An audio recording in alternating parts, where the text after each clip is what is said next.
तो जंग वंग कोई नहीं होने जा रही।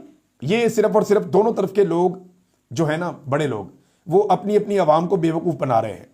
और जिन लोगों ने ये कहा हुआ है जनाब हम ये कर देंगे वो कर देंगे, हमारे पास तारीख का नंबर 1 आर्मी चीफ आ चुका है, तो भाई मैं शर्तिया ये कहता हूं कि मुझे बहुत तकलीफ है जो मुझे दी गई है। यही आर्मी चीफ थे ना जिनके दौर में मेरे साथ ये सब कुछ हुआ है। इसके बावजूद भाई मैं इनकी हर बात मानने को तैयार हूं, ये कश्मीर आजाद कराने के लिए जंग लड़े।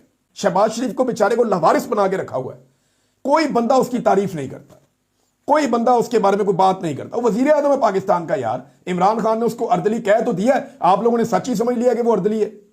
अस्सलाम वालेकुम नाज़रीन किराम, आज तक आप ये सुनते आए हैं कि फलां मैच जो है वो फिक्स है, फलां मैच को फिक्स कर दिया गया है, यानी उसके नताइज जो है वो आपको पहले से पता है और टीमें खेल रही हैं।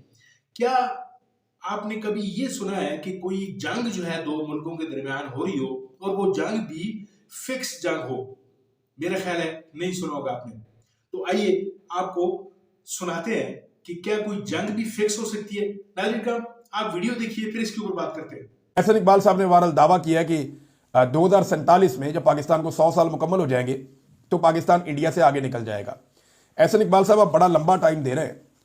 पाकिस्तान जो है वो 10-15 साल में इंडिया से आगे निकल सकता है, लेकिन उसके लिए एक शर्त है कि पाकिस्तान के अंदर जो मिलिट्री एस्टेब्लिशमेंट है वो अपने फैसलों के जरिए से सिविलियंस को निशाना बनाना बंद कर दे। यानी जो ये सियासी क़यादत है इनको मुल्क चलाने दे, पाकिस्तान में फ्री एंड फेयर इलेक्शन होने दे, पाकिस्तान में मेरिट का निज़ाम चलने दे, पाकिस्तान में अदलिया को और मीडिया को आज़ाद होने दे, आज़ादी इजहार राय पाकिस्तान में चलने दे, पाकिस्तान के अंदर जो है वो इंसानी हकूक़ की पामालियाँ और खिलाफ वर्जियाँ बंद की जाएँ, रूल ऑफ लॉ पाकिस्तान में अप्लाई किया जाए, मैंडेट का एहतराम किया जाए। तो देखें आप, पाकिस्तान जो है वो 10 से 15 साल में इंडिया को पीछे छोड़ सकता है। बहुत पोटेंशियल है पाकिस्तान में, लेकिन इसके लिए शर्त ये है, अगर ये शर्त पूरी नहीं कर दी और आप जैसे लोगों को लाकर जाली फॉर्म 47 के ऊपर बिठाना है, फिर तो 2047 आप बहुत करीब बता रहे हैं, आप 3047 में भी आगे खुदा न खास्ता नहीं निकल पाएंगे। आगे निकलने के लिए फिर कह रहा हूं, जरूरी है कि आप मिलिट्री एस्टेब्लिशमेंट का सियासत में किरदार उसको रोकें, उसको खत्म करें। नाज़रीन ये खबर आई बड़ी इंटरेस्टिंग, ये खबर पहले मैं आपके साथ शेयर करता हूं। मैं खबर पढ़ रहा था, साथ मुझे हंसी भी आ रही थी कि अजीबोगरीबी काम पे लगे हुए हैं हमने जनाब फतह करना था लाल किला और वहां पे पाकिस्तान का झंडा लहराना था, और हम नारे मार रहे हैं कि जनाब हमने इंडिया के अंदर यूट्यूब पे मिली नगमा चलवा दिया और ये बहुत बड़ी कामयाबी है, यानी झंडा गाड़ दिया। यानी अब ये इसको इतना ग्लोरीफाई किया गया इस बात को कि भारत की जानिब से पाबंदियां आयद और सोशल मीडिया अकाउंट्स ब्लॉक किए जाने के बावजूद पाकिस्तान ने बयानिए की जंग में फैसला कुन कामयाबी हासिल कर ली। भारत की जानिब से पाकिस्तानी यूट्यूब चैनल्स बंद करने के रद्द अमल में वजारत इत्तलाआत ने टेक्नोलॉजी के इस्तेमाल के जरिए मिली नगमा भारतीय यूट्यूब चैनल्स पर चलवा दिया।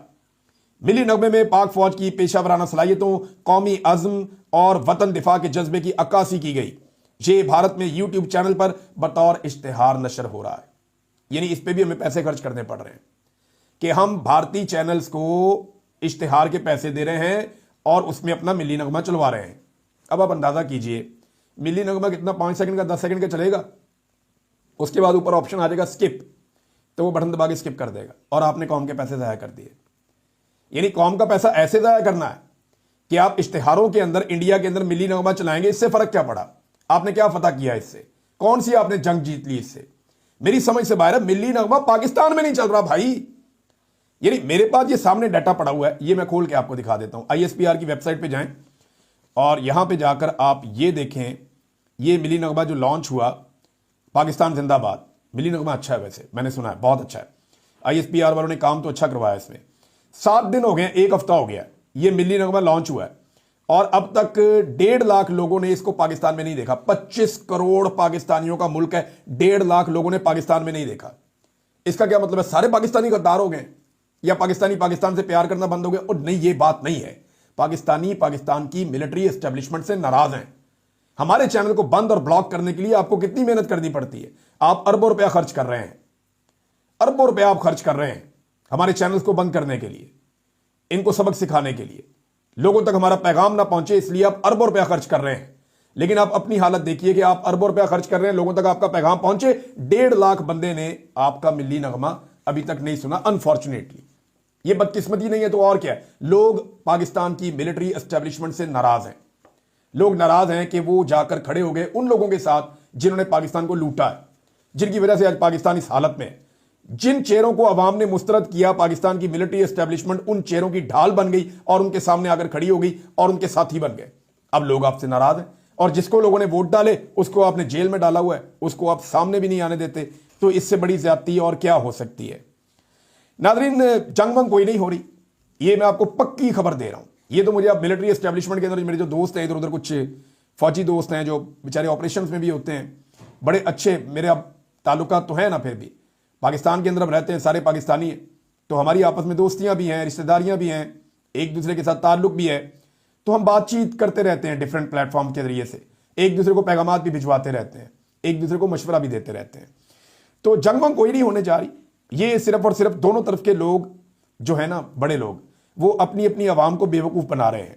मौजूदा हुकूमत के सारे हथकंडे नाकाम हो गए और अब उन्हें एक अपॉर्चुनिटी मिली है कि जनाब जंग वाला जो माहौल बना के ना, इसको एक हथियार के तौर पे इस्तेमाल किया जाए पीटीआई और इमरान खान के खिलाफ।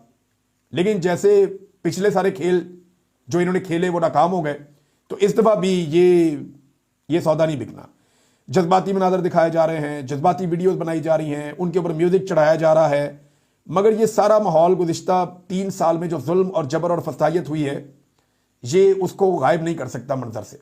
ये चंद दिन तो ये वाला खेल चलेगा, लेकिन जैसे ही मंदिर से ये चीज़ें हटेगी तो लोगों को फौरन याद आ जाएगा कि 3 साल हमें पाकिस्तान में पाकिस्तानियों को कितनी मार पड़ी है और ये जाली हुकूमत है जिसको हमारे ऊपर मुसल्लत किया हुआ है।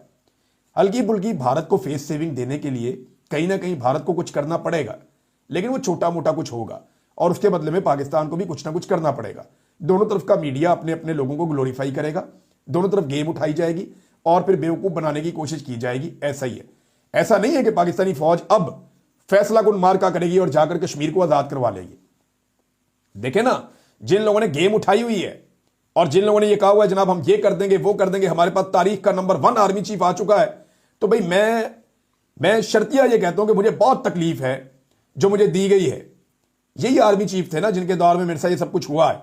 इसके बावजूद भाई मैं इनकी हर बात मानने को तैयार हूं, ये कश्मीर आजाद कराने के लिए जंग लड़े, हर बात मान लूंगा, हर बात तस्लीम करूंगा कि 70 साल में कोई आर्मी चीफ ये नहीं कर सका।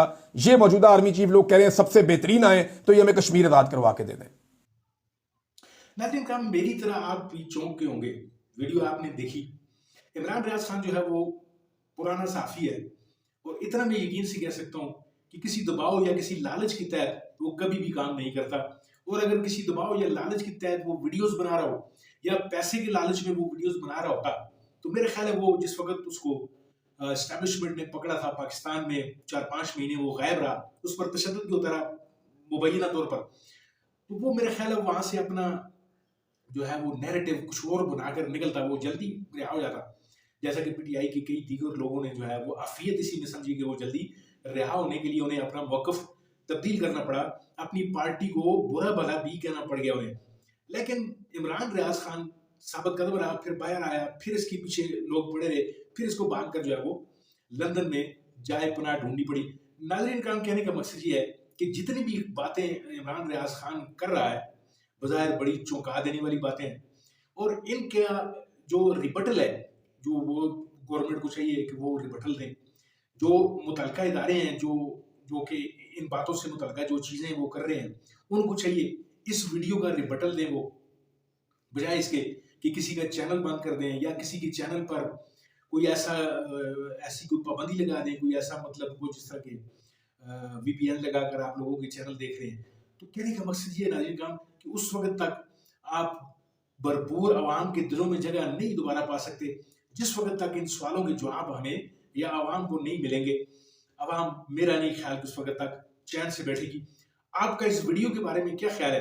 अपने कमेंट्स में जरूर इसका ख्याल, इसका जो राय का अपनी का इजहार जरूर कीजिए और मुझे ये बताइए कि क्या ये जो वीडियो या ये जो इमरान रियाज खान का जो मौकफ है, क्या ये करीने क्यास हो सकता है? क्या इस तरह हो सकता है कि मोदी साहब जो है वो पाकिस्तान से कहें कि जी मुझे फेस सेविंग दे दो और यहाँ की जो हमारे जो जितने भी कारपर्दाज हैं, जितने भी हमारी हुकूमत है, ये मोदी से कहें कि जी मेहरबानी करके हमें आप फेस सेविंग दे दें। तो कहने का मकसद ये नाज़रीन काम फिर अवाम के अंदर रह जाते हैं, फिर ये जो मुल्क की मोहब्बत में जो हम जो नगमे गा रहे हैं या जो तराने हम पढ़ते हैं रोज़ाना जो बच्चे स्कूलों में, और फिर वाघा बॉर्डर पर हम जाकर नारे भी मार रहे होते हैं, फिर उनका क्या बनेगा। तो गुजारिश मेरी ये है कि इस बात पर रिबटल ज़रूर आना चाहिए इदारों का। आपका बहुत बहुत शुक्रिया। यहाँ तक अगर आपने वीडियो देख ली है तो इसको लाइक करके ज़रूर जाइए, शेयर भी कीजिए इसे, और चैनल को ज़रूर सब्सक्राइब कीजिए अगर आपको ये वीडियो अच्छी लगी है। मिलते हैं आपके साथ किसी और वीडियो किसी और मौजूद में, तब तक के लिए अपना बहुत सारा ख्याल रखिए, अपने इस चैनल का भी। अल्लाह हाफ़िज़।